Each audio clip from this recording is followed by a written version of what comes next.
Saraswati Devi Gauravani Pracharane Nirvashesha Shunyavadi Pashuta Deshatarne. Om Namo Bhagavate Vasudevaya. Om Namo Bhagavate Vasudevaya. Om Namo Bhagavate Vasudevaya. Om Namo Bhagavate Vasudevaya. Om Namo Bhagavate Vasudevaya. Om Namo Bhagavate Vasudevaya. Narayana Namaskrita Naram Chaiva Narottama Devam Saraswatim Vyasyam Jatotayam Madhuriyat Nastaprayashu Abhadreshu Nityam Bhagavata Sevaya Bhagavati Uttama Shloki Bhaktir Bhavati Naishtaki. So good morning, everyone. I'm going to share my screen here. And we're going to, let's do this. Hold on one second. There's just too much going on there. All right, let's do it this way. All right.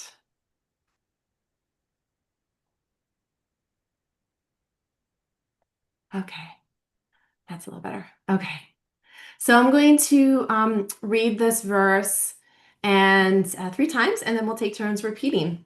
Can you make the font A little little big? bigger? Is it too small? I'm sorry. Is that better? Yeah, that's better. Okay. Param Shurusanamayam Svat Praja Rakshaya Nripa Bhagavam Ste Praja Bhartur Rishikesho Nutushyati Param Shushrusanamayam Syat Praja Rakshaya Nripa Bhagavam Ste Praja Bhartur Rishikesho Nutushyati Param Shushrushanam Mayam Syat Praja Rakshaya Nripa Bhagavam Ste Praja Bhartur Rishikesho Nutushyati. Anyone else like to chant? Param susrushanam mayam syat praja rakshaya nrupa bhagavamste praja bhartur rishikesho nutushyati. Hare Krishna. Anyone else? Hare Krishna Param Shushanam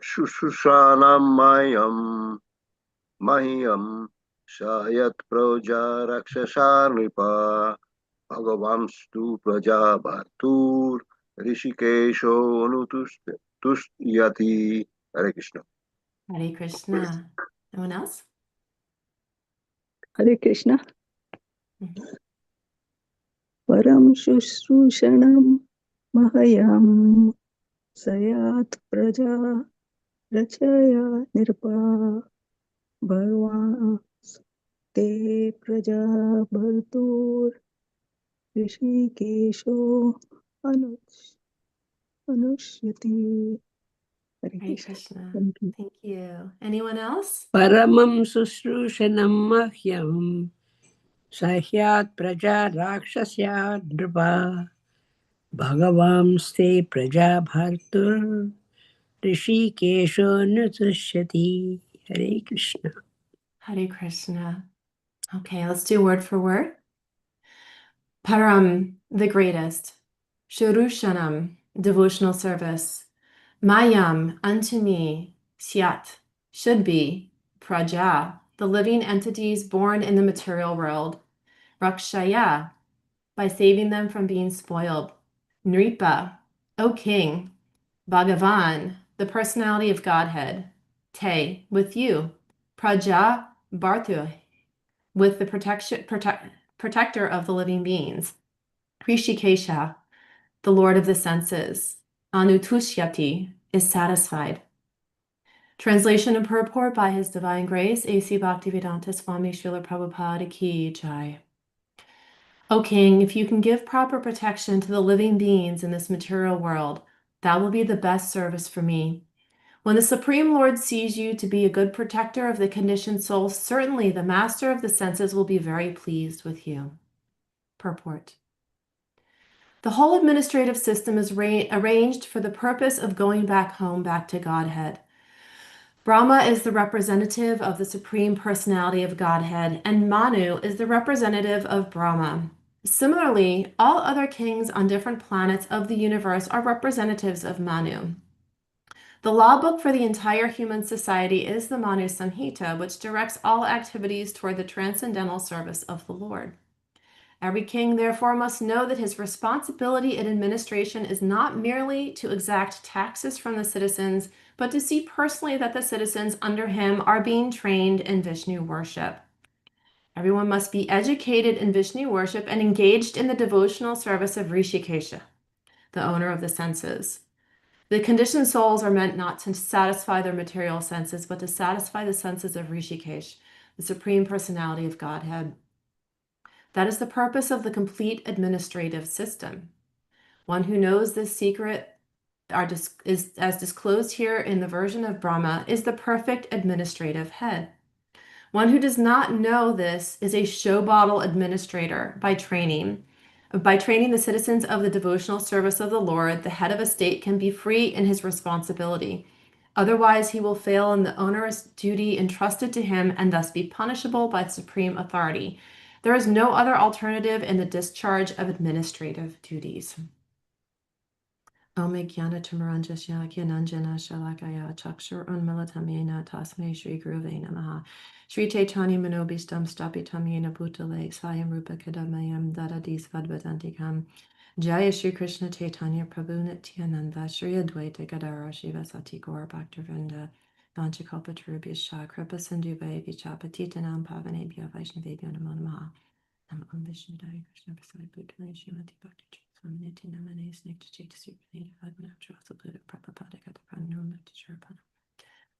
So I'm going to read the translation again, give a little bit of a review, and then we're going to dive into today's understanding, today's topic.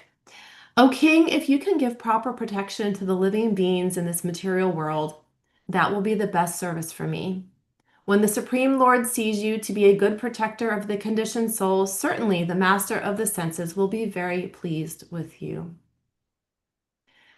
So there's actually a lot of really instructive things, topics in today's post. And I just want to give a quick recap on some of the things that are happening in this chapter. We know that, and yesterday, Archana Prabhu gave a beautiful class, very, very detailed class on kind of this section. But so she did a wonderful job. So I'm going to just kind of take a quick summary of not even that, but a part of what she was saying yesterday and add on for today's topic. So we know that Lord Brahma, when he came into that 50, into his rebirth at 50 years from the navel of Vishnu, that his task was to populate the earth and for creation. So he created these different entities, the four Kumaras, who disobeyed his orders, and we learned a lot about that in prior weeks with different speakers talking about the disobedience of the four Kumaras, but for the higher purpose. We learned about Rudra because Lord Brahma was so upset, although he didn't outwardly show it, that anger that he had toward the four Kumaras, then birthed Rudra from his forehead, and Rudra was just filled with anger and running around. And but he followed his father's instructions to have progeny, but the progeny were running around and wreaking havoc and destroying the material world. So he had to send Rudra off for meditation in the forest. So next he Swayambhuva came into existence. And so this is his Manu. And Manu was very obedient. He was a very, very obedient son. And so this chapter is really glorification. So Manu and his wife are glorifying Lord Brahma, his father. But now Lord Brahma takes that and turns that on to glorification of Manu. And he's praising Manu for being an obedient son. He's for following his instructions to marry and make progeny. So now we have this proper progeny, this expansion of the living entity through marriage, through sex life. So this is how then we have the progenitors. Now, here in this very verse, Lord Brahma is praising, he's praising Lord Nam, or praising King Manu, but he's also giving him very good instructions to say that, if you give proper instruction, protection to the living beings in this material world, that would be the best service to me. So now Lord Brahma has taken this praise, but he's actually now turning it into an instruction and to say, this is what would please me the most. So don't just make children, also protect them, protect all, be a protector for all of the living entities out there. And so he's being very specific in this, but he's also, because Manu is king, what he's doing is he's teaching Manu how to be a proper king, how to be a proper king in Dharma, how to be a proper king to protect and to educate the people, those under him. And so this verse is going very nicely into how leadership can really embrace that role. Now, Prabhupada unpacks this a little bit in his purport, and he really provides the example that kings are not just there. The administrative class is not this just there to collect taxes, but they're there to see that the citizens are being trained in Vishnu worship. So this is when we see that kind of a proper theocracy as it is meant to be, that there's a monarchy, there's someone at the top, they are of the godly class, properly situated in that mentality.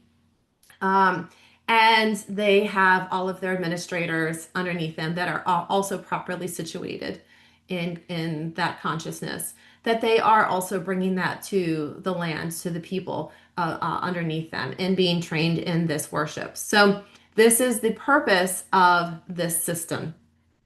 And Prabhupada really emphasizes that without this proper system in place, what that protection is really ensuring, what that protection is really offering, is to keep people from falling into a lowly life. So there's a couple of terms in this Sanskrit that I want to dig in a little bit on today, and then I want to go into a little bit of a story about King Prithu. So some of the terms today: the Param Shrushanam, the supreme service or highest duty. And this is a really important concept, especially for the ruling class. The supreme service or the highest duty is the service to spiritual authority. And that is the spiritual authority of the Lord. So this is not a whimsical leadership. This is not a leadership based on one's own concoctions, based on one's own ideas or ego, in that I am in charge, I am here, I'm ruling, I'm going to make all the decisions. No, that's not how this is meant to be. So this true a true king is actually a servant, and they are truly connected to the supreme in that they are serving the Lord. So, and there's an example it's given: a disciple, serves the guru by executing the instructions. And so this is that a similar relationship. You have the guru. The guru in that disciple guru relationship is there. And if we can kind of draw this out, we're talking about a king here, but even in the ashram life, in what we experience here in our society, we have this guru disciple, this disciplic succession, the guru disciple structure that is put out throughout the organization, throughout ISKCON, and throughout other branches of Hinduism, throughout other branches of Buddhism. There's that guru disciple relationship. A true guru serves his disciple by protecting them, by educating them, and by helping guide them. But the guru is also servant to the supreme. And when the guru's consciousness is firmly fixed in the service to the Lord, when the guru's consciousness is firmly fixed in that mentality of protection, then all will be very nice. Things will, the disciples will feel supported, the disciples will feel happy, the guru will feel happy, and the Lord will be pleased. And so this is really when Lord Brahma is giving this instruction to his son, he's giving this instruction as a guru, and he is asking his son to be very mindful of his role as king and to not use it for his own purposes. He's saying you need to protect. Now the next term praja rakshaya is by the protection of the citizens. It involves not just physical safety. So we might think, we're seeing right now for wherever your side's political leanings are. Right now, we're seeing that there's they're implementing the National Guard in Washington D.C. So that is with the intent of physical protection. So that would be with a ruling class. Yes, there is the army, the military that is there to serve and hopefully protect the lands, protect the people from some sort of external threat. However, with this prajarakshaya concept, this protection, really what a godly king, what a dharmically oriented king or ruler is really trying to do is they are trying to protect the souls of their people. And they do that by infusing dharma into all of all of the lands, by infusing it through all of the activities that are carried out throughout the kingdom. So not only is a king going to ensure that the citizens have food and shelter and all of these things and feel safe when they leave their house, that they're not going to get mugged, but they are keeping them from moral degradation. And we can see that in evidence when there is strong leadership, that everyone underneath thrives. And when people are thriving, when they have shelter, when they have they have food, they have sufficient things, generally there's less crime. That's good. When they have a connection to godliness, when they have a connection to dharma, that's when things really start to become more purified. Because without that, the mind can become degraded even when we are amply supplied with food and shelter and protection. The mind can still become very degraded. So we have to each take our own individual responsibility, but a true king, as King Manu has set this example for, a true king is really protecting the moral degradation of their kingdom, of their society. And that is done through setting the standard by teaching dharmic principles, by teaching varnashram dharma, um, like was spoken about yesterday. You really cannot instill that in any other way. We have to have some sort of system in place. And I'm going to get into other philosophies that really dive into this, because I think sometimes we can look at varnashram society and the dharma around it and think that it's maybe outdated or not pragmatic. Maybe if we're from India, we just automatically default to the concept of a caste system.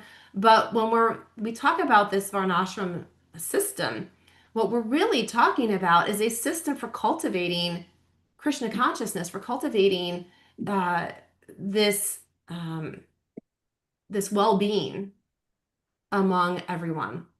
Because when you think about a king, you can drill it down to a guru. You can take it to the father or the mother of the household. You know, the parents, the father, they are protector, right? They often in traditional sense are established as a guru. The mother, establishes the guru to the children. So these are all different examples. So when we talk about a king up here, we might think, well, I'm not a king. I'm not in any kind of leadership. So, maybe or maybe not, this applies to me. But if we think about how we are presenting ourselves in our everyday lives, we might be presenting ourselves and we might be in a role, not even just presenting ourselves, but we might be actually showing up in a role that we are in protection of a child, in protection, or we're overseeing a classroom. Maybe we have workers that work beneath us for a boss. So this concept, this prajarakshaya concept of this protection of citizens can really apply to protection of citizens, protection of family, protection of those around us. So we really want to take that and expand it into how can we in our own way protect those around us. So the other term in here is the Bhagavan Prajabarta. The Supreme Lord is the maintainer of all living beings. And here the reference to this particular verse is, or this particular term, is that when the Lord is seeing you as being this protector, he will be very pleased with you. And so this concept in this particular verse, the Bhagavan, is really referring to the Lord as overseeing Manu, overseeing Brahma. And we know that there's this succession that's happening here. So going back to the verse, this this is really a lot of examples are given in Shastra. We see examples of being the perfect king. We know Lord Ram set that example of being the perfect king. We know about King Prithu, and I'm going to talk a little bit about King Prithu today because he's really like Manu. He saw himself as a protector of the people, and this is a very sacred service that he took in his own leadership. So I'm going to read a couple of the uh, excerpts from Srimad Bhagavatam. This is for your own reference. This is from the fourth canto, the 16th chapter. So we're jumping a little bit into the future readings, but it very much applies for what we're discussing today, which is this protection and leadership. So this is the fourth verse, and the translation is: This king Maharaj Prithu is the best amongst those who are following religious principles. As such, he will engage everyone in the pursuit of religious principles and give those principles all protection. He will also be a great chastiser of the religious and atheistic. And Prabhupada, I think this purport for today is just so applicable to today. The purport for this verse is so applicable to today's purport. And so I'm going to read a little bit of this purport from the fourth canto, just because it just ties in almost as if it could have gone right to the bottom of today's purport. The duty of the king or the head of the government is described very nicely in this verse. It is the duty of the governmental head to see that people strictly follow a religious life. A king should also be strict in chastising the atheists. In other words, an atheistic or godless government should never be supported by a king or a governmental chief. That is the test of a good government.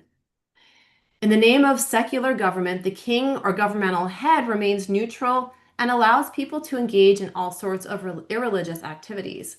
In such a state, people cannot be happy despite all economic development. However, in this age of Kali, there are no pious kings.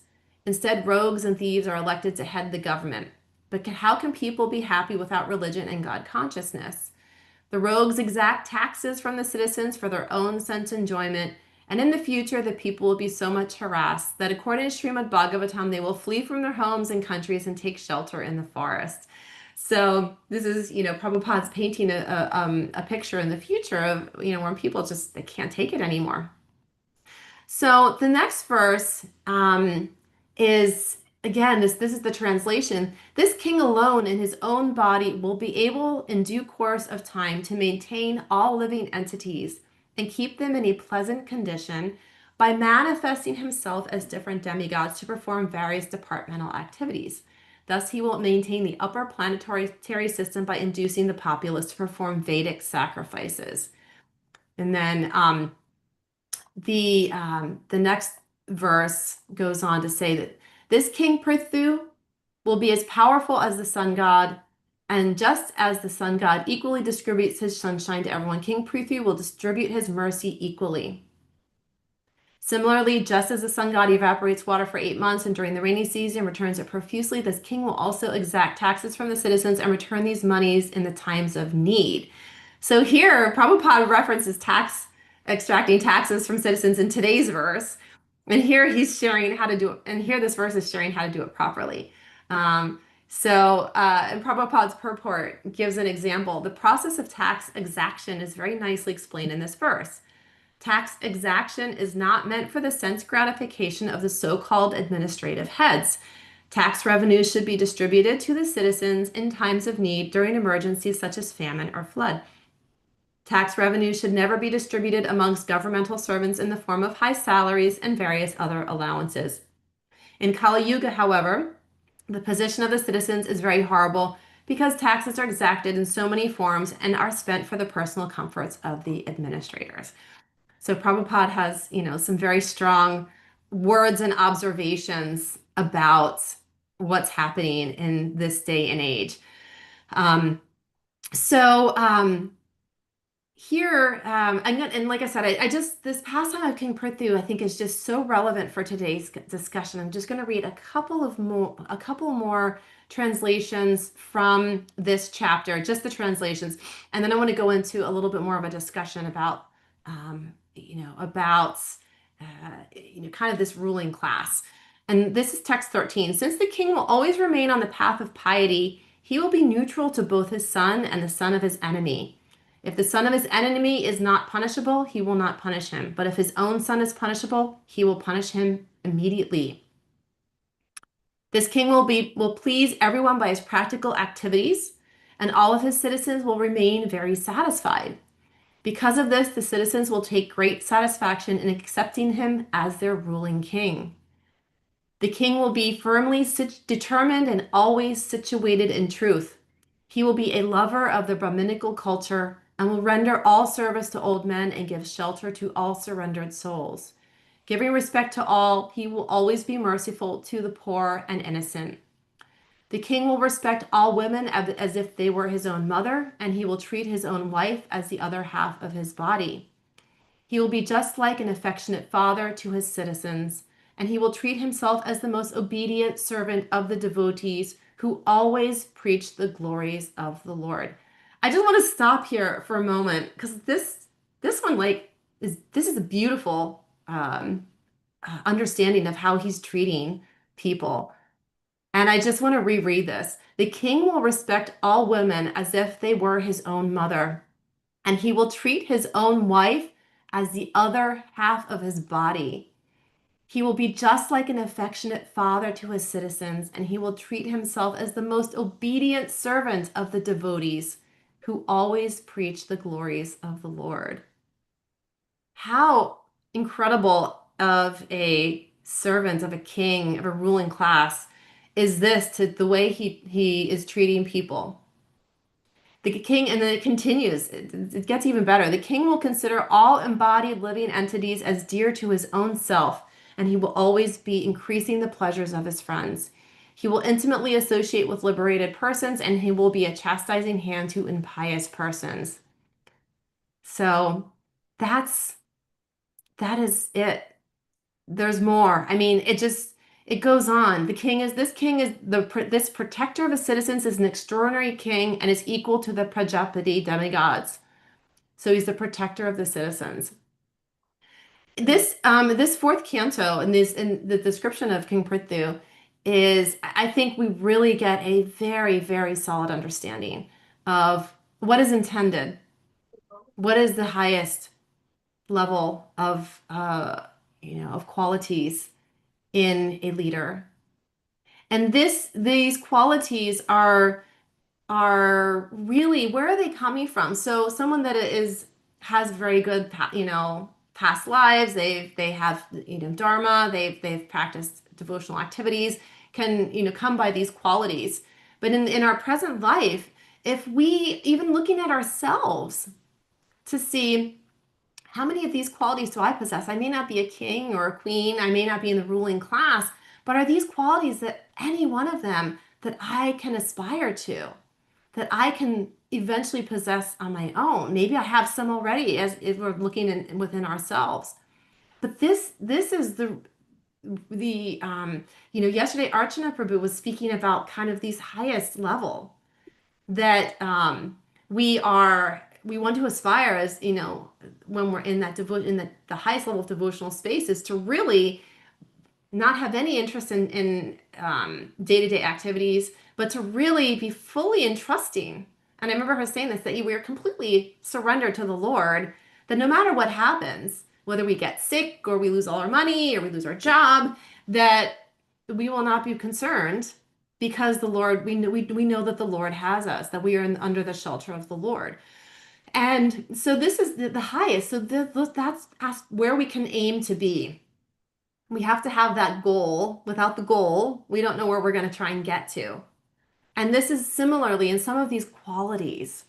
So Archana was speaking yesterday about the mood, the mood of devotional life, the surrendering, and how we practice Dharma, how we practice Varnashram Dharma. And here we're talking today about the mood and the duties of a king, but also as individuals, Vaishnavas. These are Vaishnava traits. These aren't just kingly traits. These are traits of a Vaishnava. We are compassionate. We respect all living entities. We see ourselves as the servants to everyone, a servant of a servant, right? And they're the 26 Vaishnava qualities. These are just a few. And uh, so these qualities are very much it's aspirational for all of us too. So we don't want to just take this as something philosophical that is just for this king Prithu. Now, there's a verse, a Bhagavad Gita verse that I wanted to reference for today that I thought was very relevant, and it's Bhagavad Gita 3:21. Yadyara charati shrestha tad eva tarao jana satyat pramanam kurute lokastat anuvartate. Whatever action a great man performs, common men follow, and whatever standards he sets by exemplary acts, all the world pursues. It's true. And this is so true, right? And Prabhupada points out in his purport, people in general always require a leader who can teach the public by practical behavior. A leader cannot teach the public to stop smoking if he himself smokes. Lord Chaitanya said that a teacher should behave properly before he begins teaching. One who teaches in that way is called acharya, or the ideal teacher. Therefore, a teacher must follow the principles of Shastra to teach the common man. The teacher cannot manufacture rules against the principles of revealed scriptures. So this in this Manu, King Manu, he has to first embrace and embody, which he clearly does. He's taken this role as king very seriously. He has to first embody all of these qualities in order to then be a proper progenitor, to properly govern and rule over the people. And even yesterday when, and I've heard this in other classes too. I think Acharya was speaking to it. Prahlad Prabhu was speaking to it, or Pandanath was speaking to it. When, you think about the father, and I said about the father who is often the ruler or one of the rulers in the family, and the mother too, but the father is oftentimes like kind of laying down the law. And, I know I heard this growing up, and this goes directly to this verse in Bhagavad Gita. Do as I say, not as I do. I grew up with that. As my dad said that all the time. Do as I say, not as I do. And so what does that then set the example of, right? And this is often, we see this throughout society. We see leaders that are laying down mandates. They are laying down some sort of rule or saying this is the standard that they can't even maintain themselves. So how can then, if the standard is set here, the leader's actual behavior is here, and the people are here, how possibly could anyone that is, that in that society attain that standard when the leader themselves are not following it? They're just speaking out of both sides of their mouth. They're not setting the proper tone. They're not setting the proper example for anyone to follow. And thereby they're parroting. They're showboat, as Prabhupada refers to them, show bottleists, show bottle spiritualists or show bottle rulers, show bottle kings, right? What Prabhupada means by that show bottle spiritualist, show bottle king, and he referenced the show bottle ruler in today's verse. What he means by that is, something's just for show, but you can't actually do anything with, like the ships that you build inside a bottle. You can't actually sail on it. It's just for show. It's an impressive thing to build a ship in a bottle, but it's not practical. You can't do anything with it. And so often we see this out in society. We see these show bottle spiritualists or show bottle leaders who put all these great things out there into the world, but they themselves have no ability and oftentimes no interest in actually following what they're preaching, what they're putting out there. And why bother? Why are they putting these things out there? Why are they putting these standards and rules out there? Well, we know just looking, oftentimes they're to control people. It's to make themselves look better. That is ego, to put themselves in a higher position than other people. So we have to be really aware of that in others and also in ourselves, that if we are purporting to do something or attempting to set a standard that we ourselves cannot keep, how then can those that are around us ever imagine being able to get to that point themselves? It's virtually impossible. It's very difficult. It's very, very difficult. So this is where Prabhupada says one who teaches in that way is called acharya or ideal teacher. Then Prabhupada was the founder acharya. And we're going to be celebrating his appearance day on Sunday. It's such a beautiful day, and I hope to see all of you there because I'll be there. I love Prabhupada Appearance Day because it's a reminder, not just that he brought this all to us, but also that he is an acharya.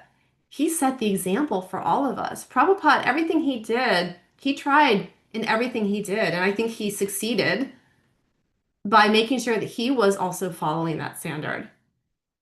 He wasn't accumulating wealth for himself. He wasn't accumulating, he wasn't setting these standards and not following them himself. He was getting up early in the morning. He was chanting. He was reading. He was preaching. He was doing all of these things himself at much distress on his own body, but he was doing it and he was teaching others to do that. This couldn't have happened. ISKCON could never have happened to this degree, to this expansive offering to the world, if Prabhupada hadn't actually been walking the talk, practicing what he was preaching. The energy, the Shakti just wouldn't have been there. It would have fizzled long, long time ago. But because of Prabhupada's energy, because he was purely following the teachings of Lord Chaitanya, the teachings of Bhakti, of Lord, these Vaishnava principles, the Varnashram Dharma, he's following this very, very carefully. And he was then able to disseminate that information. Now, how it was received, of course, that's up to the receiver. But Prabhupada was giving it very, very clearly and very purely, and he never deviated from his message. And that's the other side. Sometimes we might see what seems like conflicting recommendations from Prabhupada, but they always just seem to stem back to something that's not conflicting. So we might see examples of like one of his disciples asked this question, one of his disciples asked a similar question, and he gives different answers. That's very common because he's giving them compared to two different people. He looks at time, place, and circumstance, and he gives that example a lot. But when you actually look at the depth of the question, you always see that it threads back to the same core principle. So he's not changing things. He's not deviating. He's giving time, place, and circumstance recommendations to the individual, and really slightly adjusting his presentation according to the situation. But he's always true to the teachings, and that's something that's really important to delineate. We don't see that in today's world. We see oftentimes politicians, one day they'll say this, the next day they'll say this. They completely flip their word. They lie. how do you know what to believe, right? I mean, how can we trust anybody in a leadership role when they are changing their story to suit their whims, to suit whatever makes them look the best? Prabhupada wasn't out there trying to make himself look good. If he were trying to make himself look good, he certainly would not have put himself out there as saying no illicit sex, no drinking, no gambling right out of the gate. That's hard pill for people to swallow, and people took it like, wow, that's a lot. Prabhupada was out to make Krishna look good, and that is the core of what we need to remember.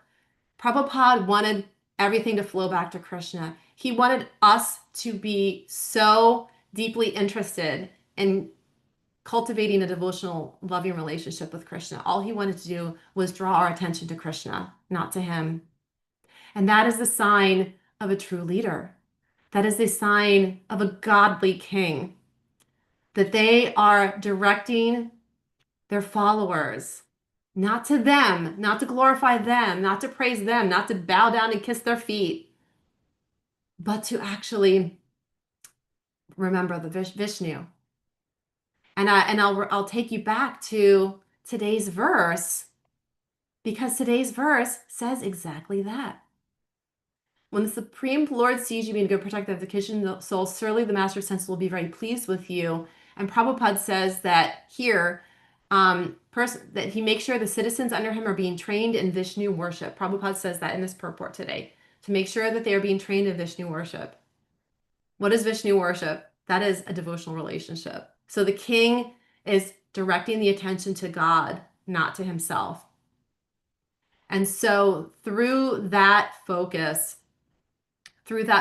we can understand that Manu sets the highest of highest examples. And it's not unheard of in other philosophical, I mentioned before, in other philosophical understandings of leadership. I actually, in preparing for this class, I was reading up a little bit on even Plato and Aristotle.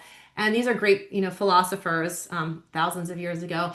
But even they came to similar conclusions about a theocracy, a philosophical king who is protecting the citizens, who has love for the citizens, who is really looking out for the common good of all. And so it's the idealistic structure of society. It is the ideal structure of society. And like I said, even, Plato and Aristotle, if you read more deeply into their writings, the Republic and in politics, if you read more deeply into some of these writings, if you're into philosophy, I like philosophy, so I like to get into those things. But you can see so many of their things that they're discussing have very similar threads to what is in Bhagavatam. They discuss something very similar to a Varnashram society. Very, very similar. They discuss that monarchy is really the optimal designation for society. They even say not even democracy, that truly monarchy is really the best way. But monarchy as it is meant to be, where the king is godly. There's a philosopher king, a godly king, one who has a good heart. But the problem with that is sometimes those rulers are hard to come by, and the ones that are highly qualified to be in those roles are so humble that they're not going to just be like, I'm going to be king, And it's the ones that don't possess those qualities, that have nothing but ego driving them in life, are the ones that plow forward and say, I'm going to be king, and it's all about them. So that's how we end up in this precarious situation that we're in here in Kali Yuga. So I'm going to end the class here because I know today's a big service day for Janmashtami. So there's going to be a lot of activity happening today and tomorrow. So I'll end here for questions. But I just want to take a quick summation of today's verse to just really drive home a couple of the key points, which is that King Manu was really, he's the progenitor, he's of mankind. He is setting the example because he is protecting. He is governing through the direction of activities through worship, through the devotional life. And that is really critical. So in our own understanding of leaders and our own presentation in our own life, let's say that we can also take to heart some of these concepts, some of these qualities, and think, how can I also see myself as even in my own little microcosm, if I'm a leader of one or a leader of two, that I can possess some of these traits as well. And it really comes from our own internal servitor mentality, that one leads from the mentality of being a servant first and foremost.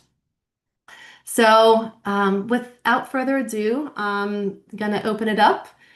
If there are any comments, questions, corrections, please forgive any mistakes I've made today or missteps. So thank you all for listening.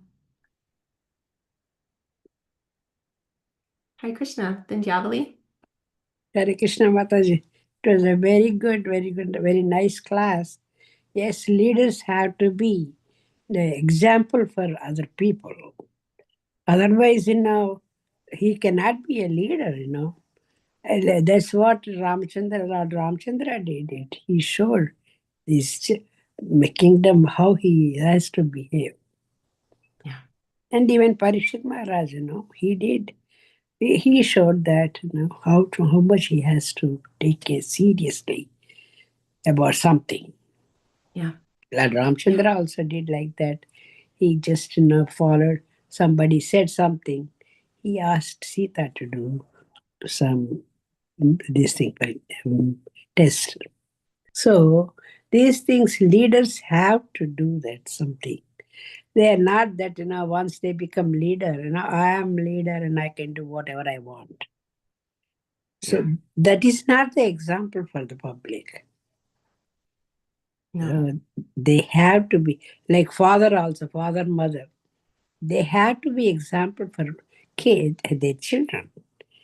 If they do something like good, the children will follow automatically. Mm-hmm.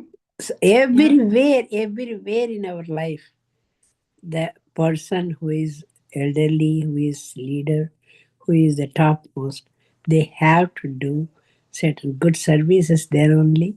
The other people will follow. The simple thing, but we forget it. Unfortunately, yeah. Unfortunately. And that's the thing too, in this era, we can feel it when the leadership is not strong, when the Yeah. leadership is Yeah. for their own purposes. That's We feel it as the community, as society. That's it's very painful. There's so much suffering. There's fighting. There's all kinds of problems. So it's really, this is and what to do for those in a given community or society or whatever country, state. There's very little recourse for those that are under the leadership except to move. Like Prabhupada said, they'll be moving to the forest and running for the hills, basically. But all we can do then is just try and petition our leadership, petition the politicians, whatever aspect of leadership we want to petition, and hope that our voices will be heard. We can also focus on our own internal climate and try and be better people in the scheme of chaos. But it's not easy. It's not easy. It's not simple. It's not easy. It has to be from the top. They had to correct. Yeah, it's the best way. It is the best way. Top down works a little bit better. It's just gravity. It was a lot harder when it's bottom up, but that happens sometimes. Yeah. Thank you very much, Mataji. Very nice class. Thank you. And then listening to this, we have to correct ourselves. But how much we're correcting, God only knows. It's an incremental. I always say it's an incremental journey. Yeah. Right? Maybe we just take one quality that we want to work on and just focus on that for a year. It might be just for 1 year. We take one quality that we want to improve upon. That's true. Simple. That's true. Thank you very much for a nice class. Thank you, Hare Krishna. Any other comments, discussion, reflections? Okay. Well, I'll do a little plug for the service. Hopefully, I know there's a lot of service happening at the temple today. So please, feel free to swing by. And then tomorrow, of course, is Janmashtami. So hopefully we'll see you all then. And then Prabhupada's appearance day is on Sunday. So have a wonderful, wonderful festival weekend. And Janmashtami. hopefully Thank you. Happy see you Janmashtami. soon.